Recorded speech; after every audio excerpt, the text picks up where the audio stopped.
Hi guys, welcome back to my channel. Welcome to another video.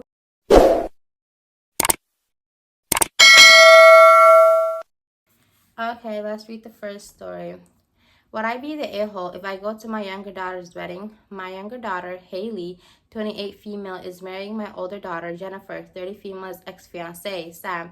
Jennifer's mad at me because I'm going to Haley's wedding. She says that I'm condoning her sister's bad behavior as always, but that's simply not true.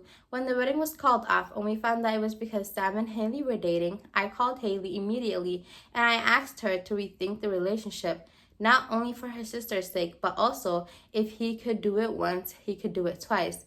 I didn't want her to get hurt. She reassured me that wasn't the case, that they were meant for each other and had known this for a long time, so I left it at that. I spoke to Sam too. He apologized for any hurt he may cause, but said that it wouldn't be fair to marry Jennifer when deep in his heart he knew what he was in love with Haley. Oh my god, that's terrible. So the entire time he was dating Jennifer, he wanted to be with the younger sister. That's so trifling. They've officially been together for a little over a year now, and they truly seem happy and in love. My husband is supporting Jennifer. He's disgusted with the whole situation and doesn't want anything to do with it. At one point, he announced that he wouldn't be giving Sam his blessing or walking Haley down the aisle. I don't like what this household has become. This is the first Christmas we haven't spent together as a family. I don't like the situation any more than my husband or Jennifer do, but they don't understand that ignoring the reality of it doesn't make it go away. I mean, she's hurt. What do you want her to do? It's literally only been a year. What? He said that he wasn't walking Haley down the aisle. She was devastated. I asked my husband if he was willing to risk his relationship with Haley by not walking her down the aisle. Jennifer accused me of trying to twist him to my side. I told Jennifer it's not about sides. It's about learning how to forgive. I told her that it's been over a year now since her and Sam broke up, and she's been bitterly jumping from a relationship to the next because she's so focused on Haley and Sam, and that if she never learns to forgive them, she'll never be at peace. I mean, I guess she's right. She says that I don't understand that Haley purposely stole Sam from her and that she's been doing this since they were kids and I never noticed. I told her that she should have told me then. She said that I should have been paying closer attention and noticed it. I told her that she had to learn to let go of certain things in the past in order to move forward. And if that Haley did steal Sam, as she claimed, then Haley did her a favor. She didn't want to hear that, but it needed to be said. I also offered to put her on a three-way call with Haley, but she declined. Then she gave me an ultimatum. She said if I go to the wedding, it means Haley was my favorite child all along and that she'll never speak to me again.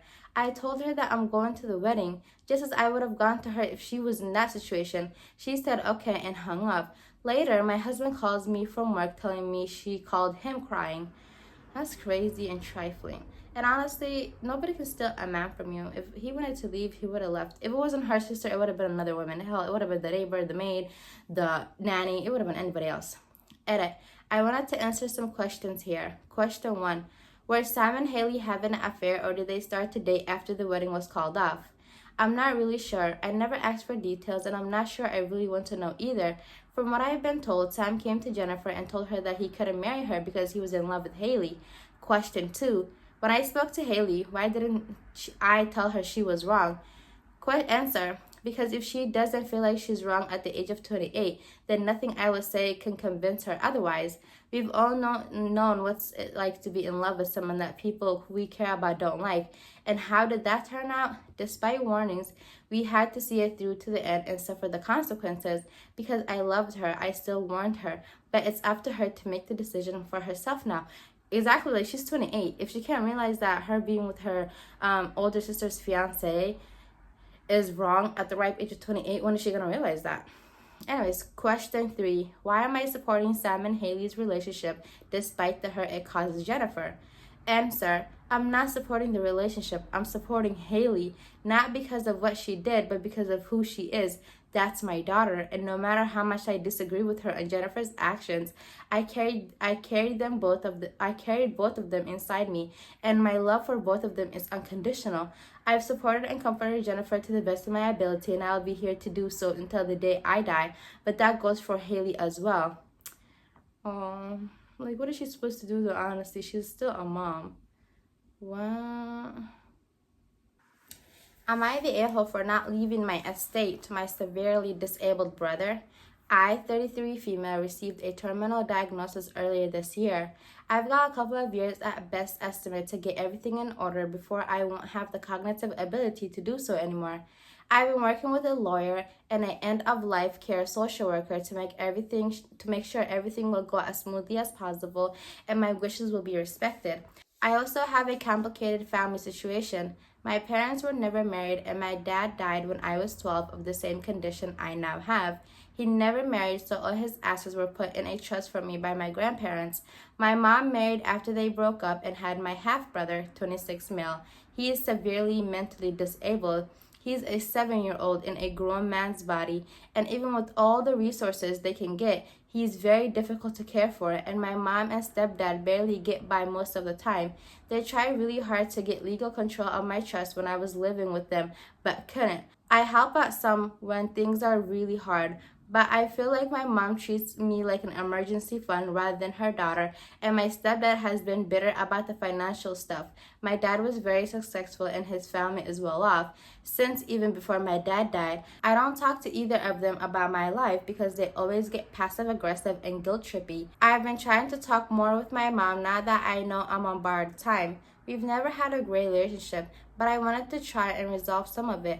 She's been much nicer to me and more concerned since the diagnosis, so I thought it was okay to open up a bit. I don't want her to be blindsided or feel like she has to take anything since I've appointed another family member to my medical and financial POA. So I talked to her recently about my plans. I told her that I know my half-brother is a full-time job, so I'm having other people take care of me so she won't be burdened. She was thankful for that, but then brought up how she always hoped that I would be the one to make sure my brother was taken care of when she was gone, and in that way, I still would be. She would put whatever I leave behind into his care fund and would make sure he knows it's from his big sister. This is where I may be the a-hole. I'm not leaving anything to my mom or brother.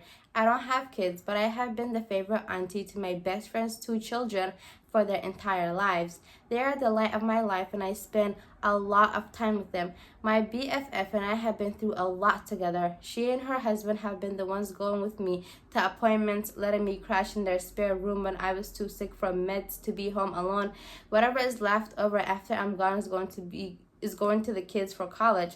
I know it's money that can secure better care for my half-brother and take some of the load off my mom, but I feel like I want to help someone else now.